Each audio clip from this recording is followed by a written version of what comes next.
hashtag Marc channel ta subscribe si khong subscribe tum te bi lo wo video ka than ho taw da khang bell tum te ni lo wo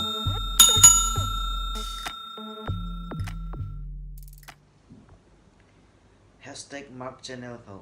Marcus ka mai ri mai wai na ta thon ri we asai tong video ko mobile holder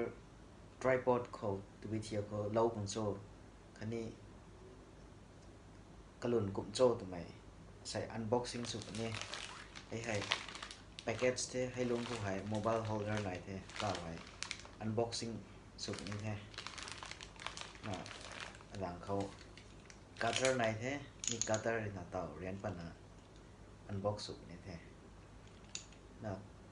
mobile holder hai to be purpose console tu này cái ni tàu ka lam sa lo ni cutter này thế hay là package thế tàu riêng phần là giàu đi không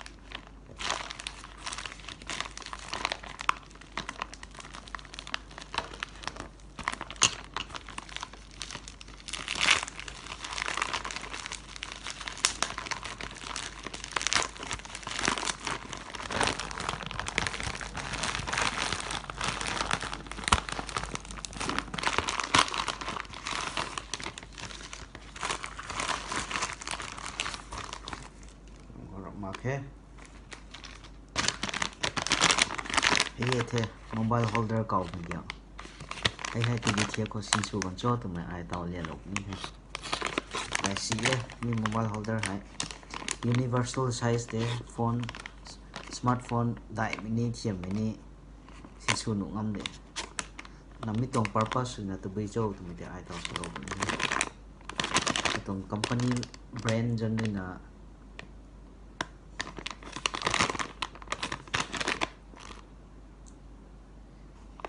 đặt như thế này EOS từ những cầu ấy EOSS EOS cầu ấy package so simple so have the quality so tức là premium quality này hiểu đâu ấy hay invoice thế hay invoice thế package sẽ syntax lộ ra đi mình làm cho con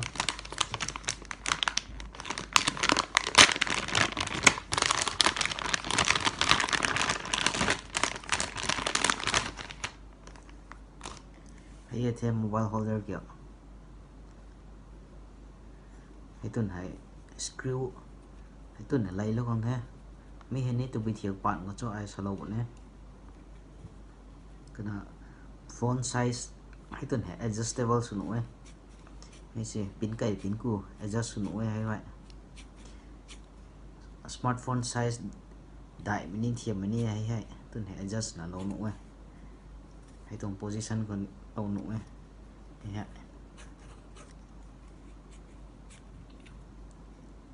tàu từ thiệp lâu con số từ mấy ai liền lâu này thầu cũng may tripod xin mình đến đâyถ่ายผมเว้ย tripod ตึกนักเอาไว้ให้ตาให้ camera ตึง stand มีเห็นนี่ adjustable เด้ละไก่นานหนูเว้ยนั่นละกูนี่ละกูหนูเว้ยฮะให้เลยนะที่กันนิ่ง rotate สุดก่อนให้ camera นำมีกันก่อนก็นำ mobile holder ให้ตรง tripod ตรง clips กูให้lâu pin lâu không nghe DSLR camera của mấy thế mấy tuần clip sẽ có là na mấy tuần screw này mấy screw này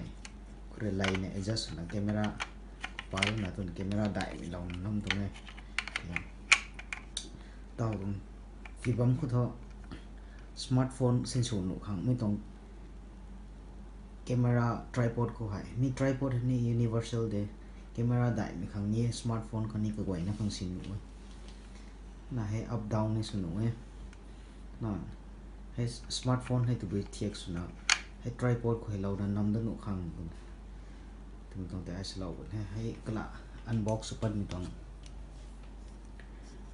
mobile holder đi thế mi mobile holder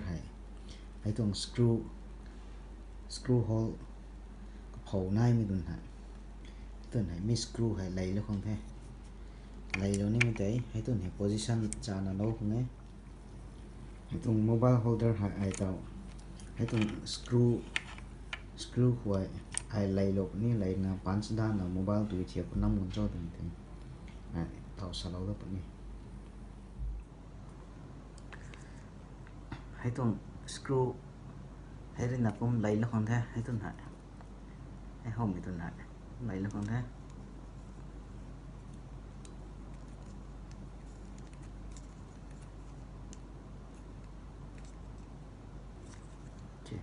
hay tay chút thế tay thế vậy hay lấy nó không thế lấy nó là nã hay phone thế hay phone hay tổng position của lâu không này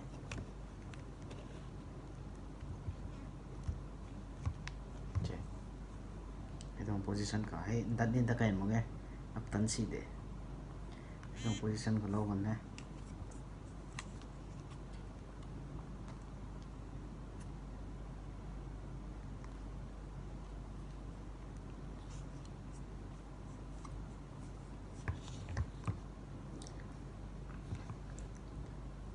ná tao hãy tripod có hãy adjust là lâu như thế hay tripod từ nay mới tuần hãy adjust là lâu như thế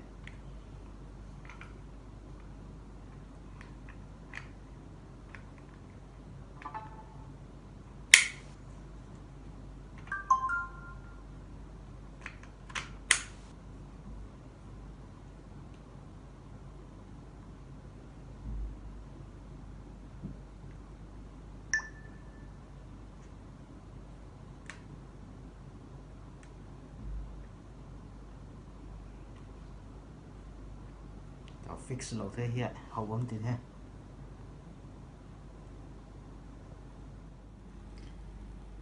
hay fix lâu tan mình tăng phone tổng position này hay tổng thiệt của bấm bữa ní phone tổng position này hay giáo thôi rotate ní sử dụng để nè 360 degree rotate sử dụng để hay cái lạ sao thì thế universal size để tripod hình ní mobile holder hình ní cái nó tao hãy năng lên là videos của mày photos của mày là ní thì hãy camera on xuống nhé on xuống nữa hey video mode con này là nụ video mode có hay recording này xuống nhé recording chứ recording tao nhé second bạc mình hay recording tao nhé nó recording gần khẩu năng lên là camera hay rotate xuống nhé thế mà rotate xuống nhé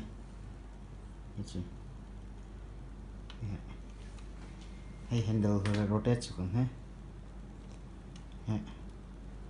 up mà down mới xuống đến nữa guys sĩ itu mobile holder hay recording xong thì playback xuống được ní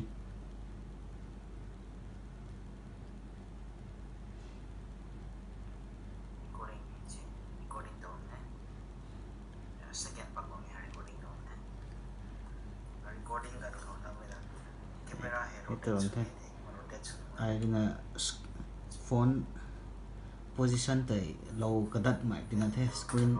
tàu portrait mode có bấm mình hả landscape mode có pan bấm mình hả ai là phone thì lâu cái đất thì là thế cái demo không ạ số tiền là ai position correction lâu thì mới thế như thế hãy thùng video khẩu nó nhiều điểm là cả hậu thì hãy tổng channel hashtag Marc channel hãy like slow